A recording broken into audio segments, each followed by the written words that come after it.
Bismillah, Assalamualaikum warahmatullahi wabarakatuh. Alhamdulillah wa syukrulillah.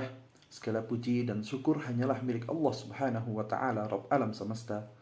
Salawat serta salam semoga tercurahkan kepada junjungan Nabi besar kita Muhammad sallallahu alaihi wasallam, dan juga kepada para keluarganya, kepada para sahabatnya dan para pengikutnya yang setia hingga akhir zaman. Semoga kita termasuk di antara mereka. Ikhwati rahimani wa rahimakumullahu jami'an. Golongan yang berhak mendapatkan zakat itu ada 8 golongan. Allah subhanahu wa ta'ala berfirman, innamas sadaqatu lil fuqara. Di sini Allah mengatakan innama, alias dibatasi, hanyalah.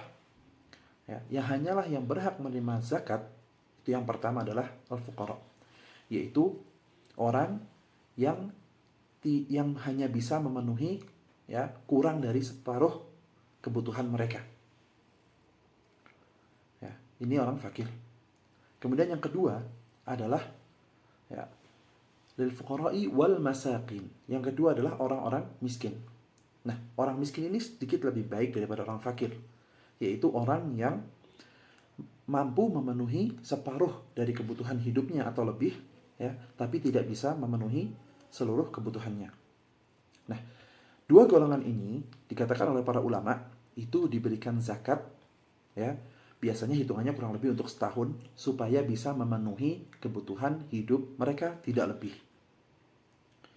Kemudian golongan yang ketiga, Allah Subhanahu wa taala berfirman wal 'amilina 'alaiha, yaitu amil zakat.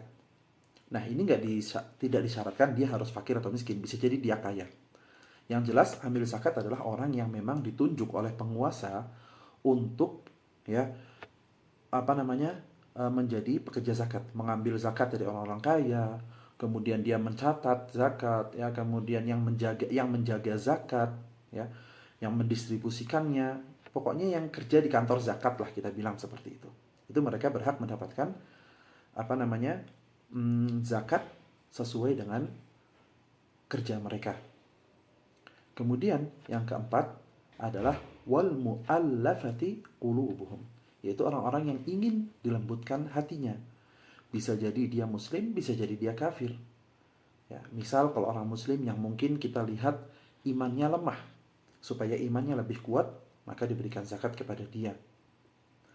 Seperti orang-orang yang sering mengalihkan sholat, yang tidak peduli dengan agamanya dan lain sebagainya. Atau orang kafir yang dia nampak kecondongan kepada Islam, kemudian kita berikan zakat kepada dia, supaya dia kemudian lebih tertarik untuk masuk ke dalam agama Islam.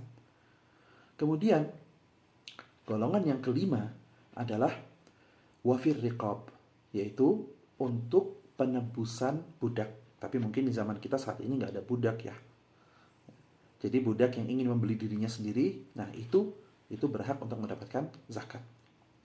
Kemudian yang keenam adalah wal gharimin, yaitu orang-orang yang terlilit hutang.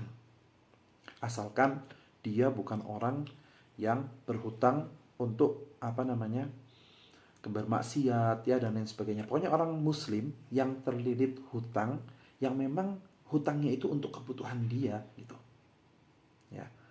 Atau orang bisa juga hutangnya untuk mendamaikan orang yang berselisih, seperti itu. Kemudian golongan yang selanjutnya yaitu golongan yang disebutkan oleh Allah dalam Al-Quran wa fi sabilillah, yaitu orang-orang yang berjihad di jalan Allah Subhanahu wa ta'ala. Dan golongan yang terakhir adalah wa binis sabil, yaitu orang-orang yang kehabisan bekal di dalam perjalanannya. Bisa jadi dia kaya di negara asalnya, tapi dia kehabisan bekal saat itu, maka dia berhak menerima zakat agar dia bisa pulang ke tempatnya. Nah, 8 golongan ini sajalah yang berhak mendapatkan zakat. Tidak ada yang lainnya. Jadi hanya 8 golongan ini saja. Barakallahu fikum. Tsumma assalamu alaikum warahmatullahi wabarakatuh.